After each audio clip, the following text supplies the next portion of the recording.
ભાવબેન લાખાભાઈ રાઠોડ, મારું ગામ છે માણેકપુર। હું સરપંચ છું। મારા ગામમાં 20 દિવસથી પાણી નથી આવ્યું, તો કપડાં ધોવા પાણી, નાવા પાણી, પછી રસોઈ બનાવવા માટે પાણી ને માલઢોર માટે પાણી પીવાનું પણ નથી। બાળકો સાથે છે પણ એની સાથે પાણીની બોટલ ભરવા માટે પણ પાણી નથી। મારી માંગ છે કે અમારા ગામમાં પાણી આવવું જોઈએ, પૂરતું પાણી આવતું નથી ને સાંજ સુધી અમારા ગામમાં પાણી આવશે નહીં ત્યાં સુધી અમે અહીંથી જવાના નથી।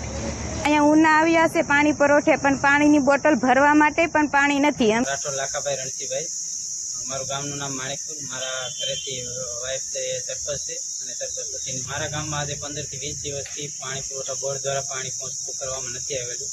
જે પાણી નથી આપવામાં આવેલું એનું કારણ એક બતાવવામાં આવ્યું કે જે મેન લાઈન હતી માણેકપુરની તે લાઈન તૂટેલી હતી, તો તૂટેલી લાઈનથી રિપેર કરીને પછી પણ પાણી છે એ ગામની અંદર આપવામાં આવેલું નથી।